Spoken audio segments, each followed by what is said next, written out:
All right, our group focused on, we'll try to, on attention spans. Oh, I'm Emily Foltz. I'm Victoria Woods. Michelle Payne. Lee Cottingham. All right, so technology has influenced attention spans quite a bit. Even while I was trying to write my portion of this paper, I had like 3 different browser windows open, and I updated my Facebook status like 4 times. So just like trying to get stuff done is harder these days. And so we decided to kind of look into this a little more. I'm going to cover, first of all, how the brain pays attention in general. And then Victoria will talk about the effects of TV and video games, especially on the younger generations. Those are the people that seem to be most affected by technology when it comes to their attention spans. Michelle's going to cover smartphones and the use in the classroom. And then finally, Lee will offer us some solutions to this problem. So the brain consists of 3 components that are in charge of selective attention. The first component is called the prefrontal cortex. This is in charge of attention span and determines what info is important and what info is not. So there's like your prefrontal cortex pretty much decides what needs to be ignored.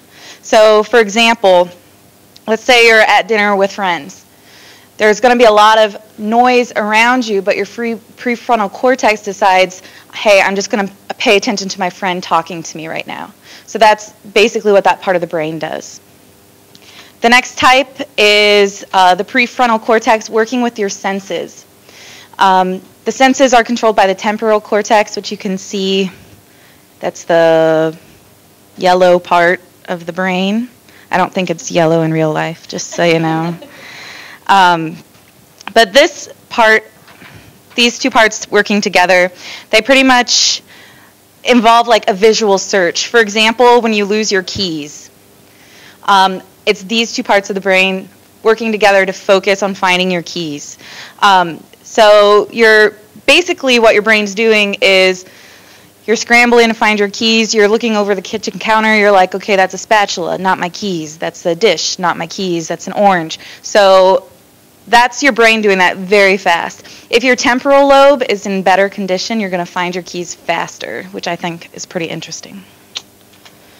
And then finally, you have selective visual spatial attention. It uses 3 of your lobes together, the parietal cortex, the prefrontal, and the temporal lobes. This is used when you are trying to find your car in a parking lot. What you're doing is you're basically kind of visually muting everything else that exists. So, so let's say you have a black car. Well, you're quickly like muting everything, first of all, that's not a black car. And wait, yeah. And then you start to kind of like just see the things you need to be seeing. So instead of analyzing every object, you're kind of muting the ones that don't mean anything to you. So that's what happens when those 3 parts of the brain work together. While many scientists are focusing on how the brain pays attention to begin with, other scientists are kind of working with this idea. Is it even bad that people lose attention? So when you lose focus, one scientist at the University of British Columbia has decided that your brain needs to lose focus. When you like switch tasks, what your brain is actually doing is it's like subconsciously processing the information that you just received. So in a sense, what you're doing is usually you lose. Your mind wanders because you're thinking of your future. You're thinking of, okay, well, how is this going to affect me next? So your brain is jumping ahead of itself. That's why you lose focus. But that's kind of like a survival mechanism. So in a way, is it bad? Is it good? In a sense, it kind of just is.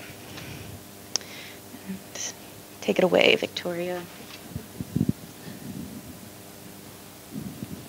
I like this. I feel like this is the perfect the perfect segue into what I'm going to talk about, which is the television and children. And so television and video games is my topic, but I'm really focused on what the effects are when it comes to children and adolescents. And so one of the studies I looked at was from 2007, and they wanted to study the effects of exposure to television and attention spans with children.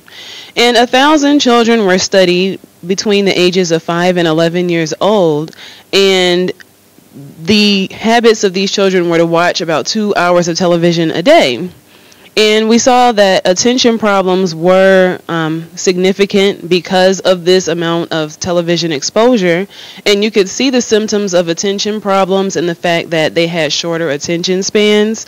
They had lost the ability to really concentrate and were easily distracted. These children were followed up when they became between 13 and 15 years old, and the scientists saw that old habits really do die hard, because at this age they were now watching at least 3 hours of television, and some people say that these effects are caused because of overstimulation. When you watch television, you see that the scenes change frequently, which keeps your attention in the first place. Instead of a long pause of 30 seconds of the same thing, it's short clips. The children also had difficulty doing homework, and once again, shorter attention span. And so with this study, there were other people who decided to say, okay, well, since we see that there are effects from television, let's study the effects of video games. And so I saw another study that was conducted in 2010 in which middle childhood and adolescent participants were studied. And the parents reported the amount of video games that they were played every day versus the adolescent early adult participants. And attention problems were significant among children, but the older adolescents and early adults weren't really affected. And so some people say that the children's brains are still developing, and so if they are trained at a young age to watch lots of television or play video games, they will suffer attention problems faster than people who are older being exposed to the same amount. And so I found a article that I thought was interesting titled "Wired for Distraction." And it basically talks about Facebook, Twitter, all the social media outlets out there, and how adolescents are really finding it difficult to concentrate and do homework. And so at the end of this article that I read, one quote that really stuck out to me was that children are now faced with the choice of instant gratification or future investment. Are you going to do your homework now and really concentrate and leave Facebook and Twitter alone? Or is it so easy to get distracted with other things that you lose your focus?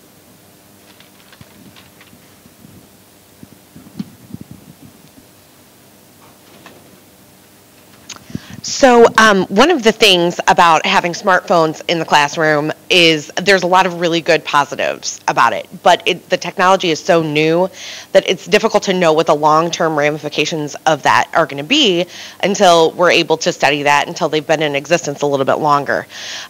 So what I really decided to focus on with this is methods that we can utilize to work with technology instead of against it. We know it's in the classrooms, there's no fighting it, so what can we do to make this work with us? One of the things that there's a university in Abilene, Texas that started a project where they gave 1,000 smartphones or iPads away at the beginning of freshman year. And so they were able to see how students could utilize this. If cost wasn't an option and they just gave it away for free, how would they be able to use it in the classrooms? And so one of the things that they were really using it for is in-class research. So for example, say that we were having a discussion about smartphones in the classroom, and we wanted to do research about it instantly. It's that instant gratification. You'd be able to pull up your iPad or your smartphone and automatically do research on it and incorporate it into the discussions that you were currently having. So that's one way it's working well. Study skills, organization, and goal setting. Actually, I think I did. Oh, skip this. The study skills, organization, and goal setting. One of the things that a middle school teacher is doing, I found an article that he had written. He's taking pictures, the camera phone pictures of the whiteboard notes, and then emailing them to students who have learning disabilities. And that's something that's been working really well for them, because if you're not necessarily skilled in the art of note taking, this gives you the exact information that was on the board in a very easy way. There's also an application called Simple Goals. And Simple Goals helps you identify what you want to do throughout the course of the year and make really targeted decisions on how to do that, and be able to follow along with that in class. Mid-class polling. I thought this was such a neat idea. This is a way that you can determine collective understanding of the class. So say Dr. Wahbys said to us, how many of you think that the answer is A, B, C, or D? In the middle of class, we could just push a button on our iPad or our smartphone, and he could look at the results instantaneously and see who is understanding this. It offers a unique participation method for students who maybe are shyer or don't have the verbal skills, don't necessarily participate as much. It's a really easy way for them to become involved in the class. And it's also a good way to identify early the struggles that certain students may be having. Finally, distribution of praise. We all know how important in this iGeneration praise is. And so what some teachers are using is TweetDeck. They're able to Twitter or Facebook shout outs to different students, and to kind of distribute that praise in a really public way and in a vehicle that they're currently using. Emailing or texting parents pictures of high scores. So say I got a 20 out of 10 on my paper and I'm really excited about it. Dr. Wahbys could take a picture of the 20 out of 10 and email it or text it directly to my parents, and it is something, you know, they can show their work friends. They can say, oh, look at how great Michelle's doing. It's just another way, and it's kind of that bragging culture of the distribution of praise. That's another way it's being utilized. And finally, blogs. Some teachers are specifically highlighting things on, you know, be it on a Facebook page or an actual physical blog that they have, ways to kind of highlight their student success rates. Limitations of smartphone in the classroom.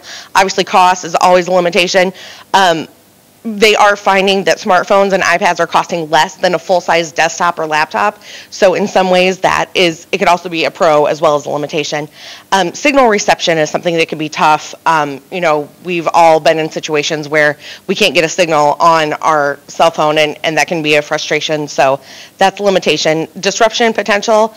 With all of the positive factors that come along with it, you could always be texting, you could always be on Facebook, things like that. So disruption potential is still high. Liability issues. If kids are looking on things that they shouldn't be looking on during the class setting, what does that mean for the administration of the school, and to what extent are they liable?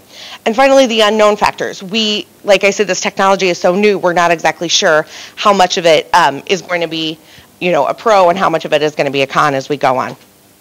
But if you can't beat them, join them. So I think for right now, we can look at all the positive things that are associated with this technology, and if we have the ability to use it, we should go ahead and utilize that. Okay, my part of the paper focused on solutions, and I found this study done at the University of Michigan, which I thought was really interesting. It talks about attention restoration theory, which says that there's two types of attention we all have. We have directed attention and we have involuntary attention. So your involuntary attention, like if you're out in nature and you see a sunrise, it's this fascinating stimuli that just takes your attention away and you just focus on it. Whereas directed attention is actually a concentrated thought. You're focusing on doing your homework, or if you're in a city, you're constantly checking to make sure what direction the cars are coming from when you cross the road so you don't get hit. So what they wanted to determine is if nature affected your attention. And they did a study where they did a test, and then they sent students either on a walk through the park or a walk through Ann Arbor, downtown Ann Arbor. And the students that had gone on the walk in the arboretum actually scored better on the test when they came back. They were able to concentrate better, whereas the students who had gone out into downtown were actually more distracted.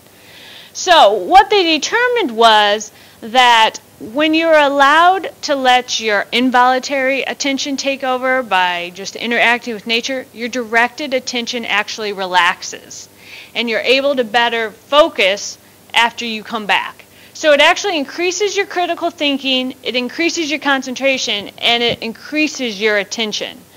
And they determined that you don't even have to go out and walk through nature. You can actually just show pictures. They showed them a PowerPoint was the second set of data they collected, and those students that just looked at pictures of nature versus pictures of downtown also scored better. Another thing to do, if you're trying to get information across to people, you can create a list. A lot of people think a short list of 10 would be 10 words, but really a list can be made up of short paragraphs that are 80 words or less. These are perfect because they're direct and to the point, and they don't require a lot of attention for people to read, but you can still get your information across. And then real briefly, we talked throughout the class this semester about email, and there's various things you can do to eliminate the distractions of email. You know, you can just check it periodically, turn it off, or you can choose not to use email and just talk to people face to face or by the phone. Or there's a new software being developed by Microsoft. It's called Attentional User Interfaces, and this actually is based on the Bayesian probability and user behavior. So basically the software follows what you're doing during the day, kind of checks your keystrokes and how long you spend with certain windows open and all that. And then based on probability, it determines the advantages or disadvantages of interrupting you, say when an urgent email comes through. It may decide this person's busy working on something based on past behavior, I'm going to wait and interrupt them maybe 30 minutes from now. This software is not out for public use yet. It's still being developed by Microsoft. Still in the early stages, but it's maybe something down the road that people will be able to use at work. And then if you're an instructor, and you have a lecture, or if you're running a meeting, there's a few things you can do. We talked about how, or Michelle talked about how there's devices in meetings and devices in the classroom that people are being distracted by. You can establish explicit rules that say, look, if you bring your laptop in, you can only use it to take notes or use it for whatever applications we will be using during this time. Or you can restrict access to network applications, but that can be detrimental because maybe people can't get to the applications that they will need for the meeting. You can keep your sessions interactive. If you have them interactive, people don't have time to be distracted and use their laptops to surf. So to do this, you need to use variety. Discussion, question and answers, activities, and then take time to review, take breaks, maybe show pictures of nature so people get a little restoration. And then, of course, be well prepared and organized. That helps keep people's attention. If you're not well organized and prepared, then they'll get easily distracted. So, our conclusions. Anybody want to go first? Me? You can go first. All right. My conclusion is you just need to adopt a balanced two-prong approach. One, you need to take the technology that's there and integrate it into the classroom or the meetings or whatever, because people are using it. It's already there. So integrate it in positive ways. And then two, you need to make an effort to take a break from technology ourselves. You know, you need to get outside and just walk around nature a little bit, take in the local park, because your brain needs the time to relax. It needs a break from technology. So I think you just need to develop a balanced plan. Don't give up your technology because you don't want to be without it. But you also need to kind of, you know, take breaks now and then, you know, enjoy yourself. I think that I conclude that I should be studying for all my finals in the middle of like a state park or something. I thought that was a really interesting discovery that about nature, and it makes sense. It does, just to kind of remove yourself from the distractions. Another thing that I think is really important is just with the utilization of the smartphones. Again, like Lee said, finding that balance. I manage a call center for 35 undergrad Eastern students right now, and we have a cell phone box that we have at the front door that you have to put it in because you're already on one phone, you don't need to be on two. And understanding, you know, doing all this research and understanding the importance of multitasking and everything, you still have to draw the line and you still have to have your limits. I agree. I believe there has to be balance. I think that in our world, we're so used to the chaos and the constant do this, do that. There's never enough hours, it seems, sometimes in the day to do everything that needs to be done. But one of the things that came up that I thought about was, where's the line drawn for educators and trainers? How much responsibility should they take on to make sure that people receive the instruction that they're trying to give to others? And I think that more people need to be responsible for preparing themselves mentally to be alert whenever they come to a training event or a class, especially with the information about going outdoors. You just need to take that time back and prepare yourself. As a teacher of high school students, I think it's important that you kind of realize, like, people's brains are changing. I mean, kids don't learn the same way they did 20 years ago, let alone 10 years ago. So I think, like, a lot of people think that a lower attention span means a lack of intelligence, but that's not it at all. Just because they can't sit still for 40 minutes straight and absorb everything you're saying doesn't mean that they aren't brilliant people.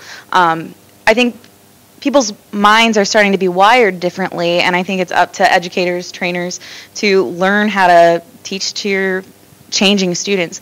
Basically, I think attention span's not the problem. I think people just don't know how to adapt to change as much. I mean, you see all these teachers who are a couple years from retirement, and they wonder why their kids act up. Well, yeah, you're still using the same worksheets you used 30 years ago. These aren't the same types of kids, so I think it's all about adapting. Oh, we're done. All right. Would you please give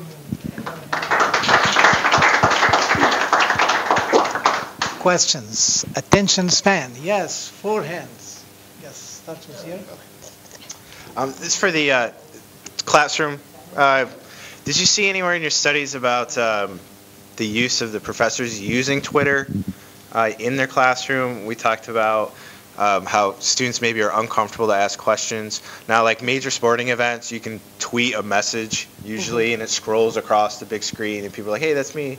Like, did you see anywhere where their teachers are using that to actually keep like an index of questions, or it comes up on underneath the bottom of the PowerPoint and he catches it? Yeah, you know, in my findings, I didn't find anything specific, but I can speak from personal experience on being on webinars where there are up to 2,000 people that are on this webinar, and it's literally not feasible to have a speakerphone conversation with 2,000 people across the country.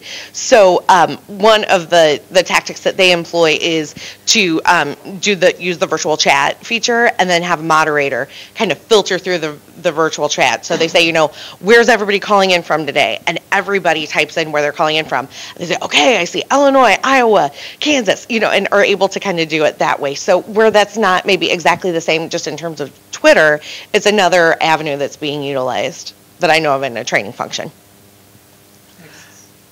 Okay, so as far as video games, they're saying like kids are spending all this time on video games.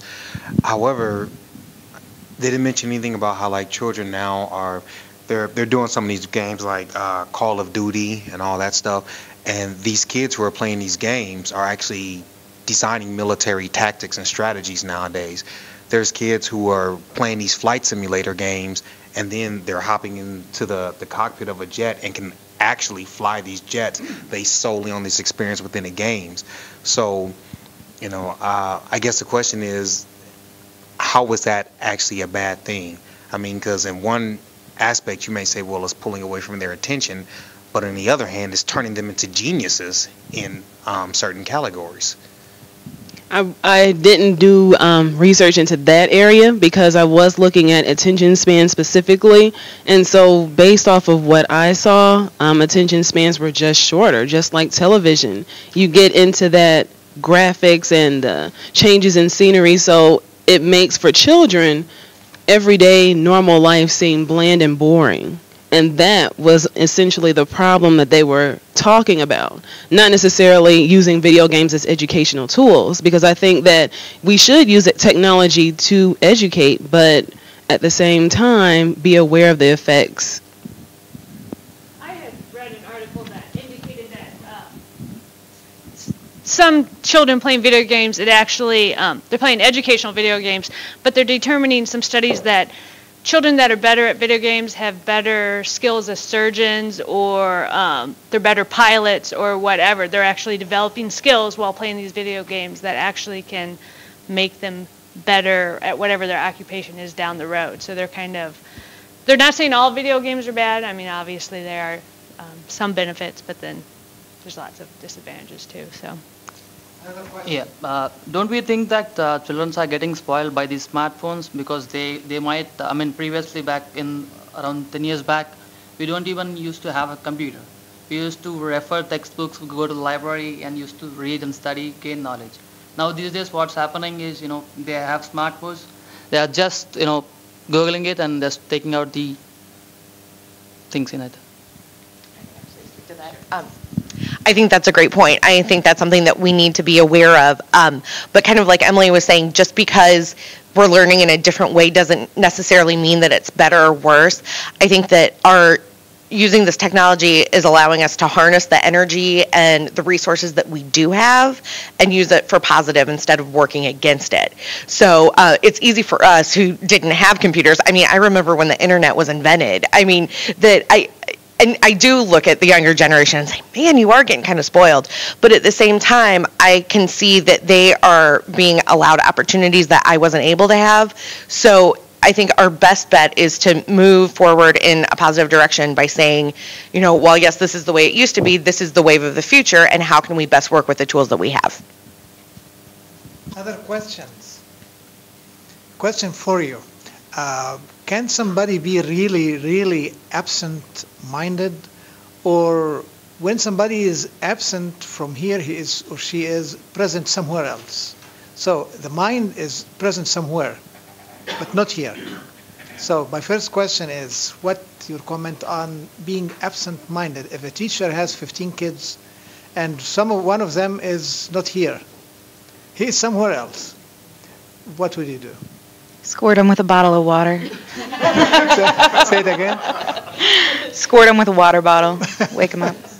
No, I don't do that. But I think, some of the research I found was about how a wandering mind isn't necessarily a bad thing. So everybody finds themselves, they did a study where they ask a group of students to read the first chapter of War and Peace. And every time that they realized their mind was wandering, they had to tap a key on a keyboard. And I mean, it happened like 40 times on average for one chapter.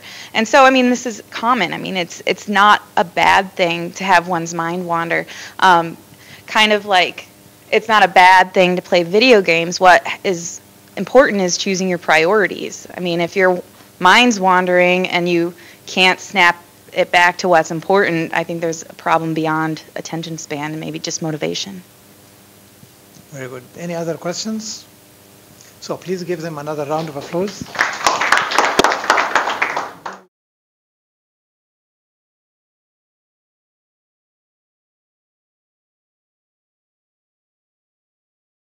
And what info is not.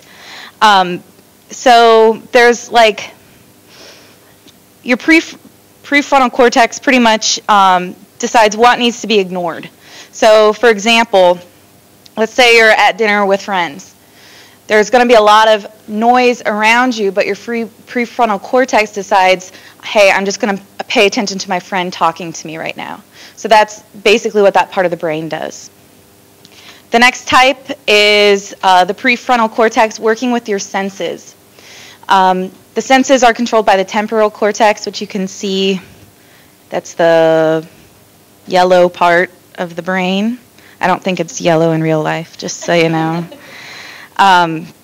But this part, these two parts working together, so just like trying to get stuff done is harder these days. And so we decided to kind of look into this a little more. I'm going to cover, first of all, how the brain pays attention in general. And then Victoria will talk about the effects of TV and video games, especially on the younger generations. Those are the people that seem to be most affected by technology when it comes to their attention spans. Michelle's going to cover smartphones, the use in the classroom, and then finally Lee will offer us some solutions to this problem. So the brain consists of 3 components that are in charge of selective attention. The first component is called the prefrontal cortex. This is in charge of attention span and determines what info is important.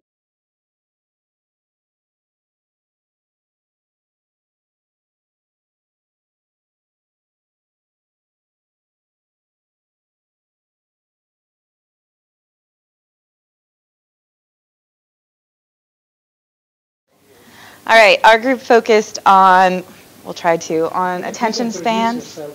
Oh, I'm Emily Foltz. I'm Victoria Woods. Michelle Payne. Lee Cottingham. All right, so technology has influenced attention spans quite a bit. Even while I was trying to write my portion of this paper, I had like 3 different browser windows open, and I updated my Facebook status like 4 times. Pretty much involve like a visual search. For example, when you lose your keys, it's these 2 parts of the brain working together to focus on finding your keys. So basically what your brain's doing is you're scrambling to find your keys, you're looking over the kitchen counter, you're like, okay, that's a spatula, not my keys. That's a dish, not my keys, that's an orange. So that's your brain doing that very fast. If your temporal lobe is in better condition, you're going to find your keys faster, which I think is pretty interesting. And then finally, you have selective visual spatial attention. It uses 3 of your lobes together, the parietal cortex, the prefrontal, and the temporal lobes. This is used when you are trying to find your car in a parking lot. What you're doing is you're basically kind of visually muting everything else that exists. So, so let's say you have a black car. Well, you're quickly like muting everything. First of all, that's not a black car. And and then you start to kind of like just see the things you need to be seeing. So instead of analyzing every object, you're kind of muting the ones that don't mean anything to you. So that's what happens when those 3 parts of the brain work together. While many scientists are focusing on how the brain pays attention to begin with, other scientists are kind of working with this idea. Is it even bad that people lose attention? So when you lose focus, one scientist at the University of British Columbia has decided